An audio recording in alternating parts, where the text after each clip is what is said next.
Good morning, everyone. My name is Tahir Hassan from Abu Dhabi University. My application ID for the undergraduate research competition is 6026, and my project will be talking about the DHEA as an adjuvant therapy in IVF treatments. So let's move on to my presentation. It feels a little bit weird talking to you guys because I don't have any response. I'm talking to a screen with no response. So let's move on to my topic. Alright, so let's begin. My research is basically a review on the effect of DHEA on the pregnancy rate for patients undergoing in vitro fertilization. So let's start with infertility. Infertility is actually a condition that prevents couples from attaining pregnancy despite repeated attempts of reproduction to unprotected sex for about 12 months or more. There are about 186 million people worldwide that are affected with infertility. In order to counter infertility, individuals use assisted reproductive technologies. Before going into ARTs, which is assisted reproductive technologies, let's focus on the factors that affect infertility. Male factors and female factors both play a part in the infertility. Male factors such as hormone disorders, low sperm production, poor sperm quality, blockage of the reproductive ducts, etc., and the female factors such as disorders in the ovary, the uterine, and the endocrine all play a part in the reasons for infertility. Moreover, lifestyle factors such as obesity, alcohol consumption, and smoking also show increased chances of infertility. So focusing on ARTs. ARTs are basically technologies that are applied to the reproductive processes in order to counter infertility. These technologies cover both male and female sperm that are removed from the body to produce embryos. There are many ARTs available on everywhere. These ARTs range, but they range depending on the effectiveness and the widely used property. And to present that, in vitro fertilization is the most well-known and the widely used reproductive technology, which is effective as well. So in vitro fertilization, or IVF, is basically when when an egg is fertilized in a lab with a sperm. These sperms or eggs can either be from the donors or can be from the body, in which they are used together to form the embryos, which are then implanted into the uterus. Since IVF is a complex pathway with many different sub-procedures, there are many factors that can affect the outcome of these procedures. So in order to counter these factors, we need to use adjuvant therapies as they produce the best possible outcomes out of these reproductive technologies.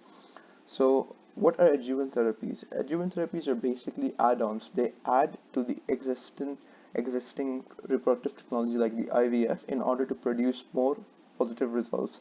One such example of adjuvant is dihydropiandrosterone, which is DHEA. DHEA is basically a very well-known adjuvant in IVF treatment. It is because 25% of specialists all over the world use DHEA in their reproductive treatments. And what is DHEA is the main question over here. So DHEA is basically an androgen that is believed to increase the follicular function and decrease the embryo aneuploidy by enhancing the ovarian microenvironment. It is also known to increase the estrogen and the testosterone production both by the stimulation of the adrenal gland. Since DHEA is so widely spread, also controversial because many studies also claim that DHEA is not as effective as people think it is. Our main objective of this research report was to find out whether DHEA is actually effective in IVF treatment or not. So the research question revolves around the main aspect, which is DHEA as an adjuvant can actually improve the pregnancy rate for women undergoing in vitro fertilization or not. And our hypothesis was positive. That means we mean that the hypothesis for the research states that DHEA as an adjuvant does increase the pregnancy rate for those women undergoing in vitro fertilization.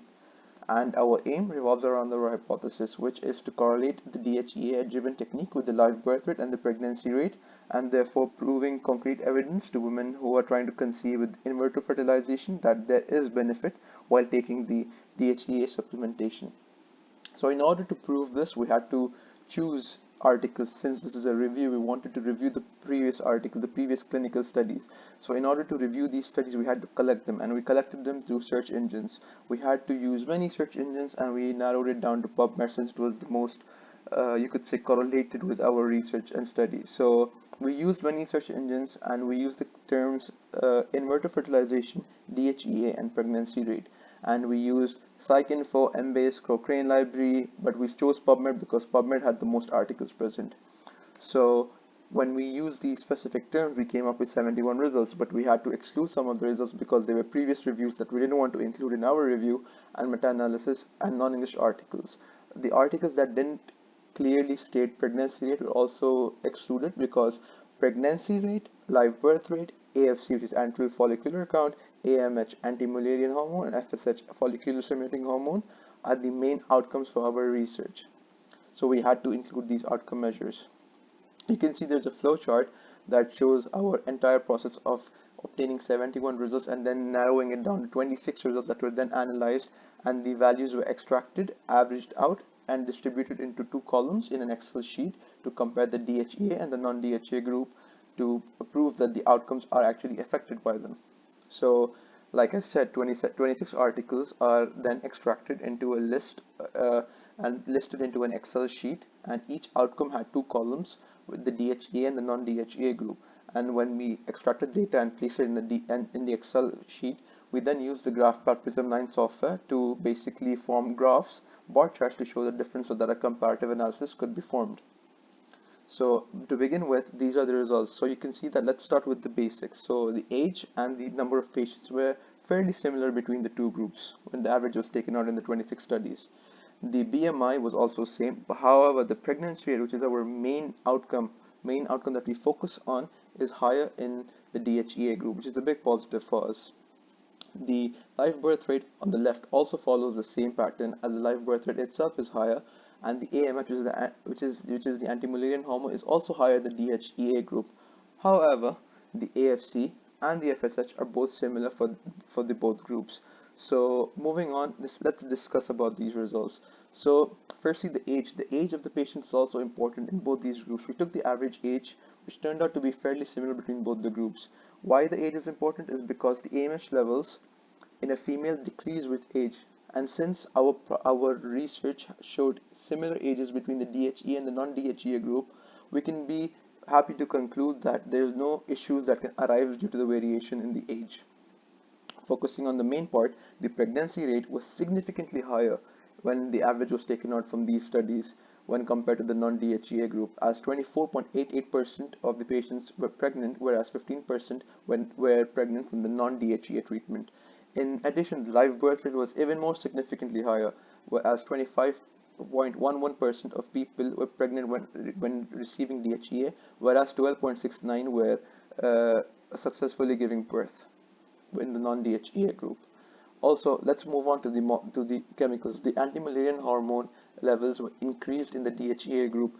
Anti-Mullerian hormones basically indicate the amount of eggs remaining in a person's body that are capable of fertilization. So therefore, the more higher levels of AMH, the higher level of chance for a person to be fertilized, that can lead to pregnancy. So DHEA does increase this as well. However, the anterior follicular count that stimulates the ovarian reserves in a woman's body, and the FSH, which basically stimulates the sexual functioning and the development, are both same for the DHEA and the non-DHEA group. So there's no much difference between these. So in conclusion, I'd like to state that the hypothesis statement turned out to be true, which is that DHEA does increase the pregnancy rate in women undergoing in vitro fertilization. That was tested, analyzed, and proved by the 26 PubMed studies that we analyzed and formed the DHEA and the non-DHEA group for each outcome. The research question was also answered, and we could confidently say that there is a significant increase in the pregnancy rates. So I would like to recommend that people who are desperate to conceive, that they do take DHEA supplementation, because it does boost the pregnancy rate and the live birth rate for patients. Also, keeping in mind that a healthier lifestyle and an improved diet also, and lower consumption of alcohol and tobacco and increased workout does reduce the chances of infertility. These are the references, and these are the important links that you can look at the Excel sheet and the GraphPad system that we use to form the data and the graphs. Thank you so much.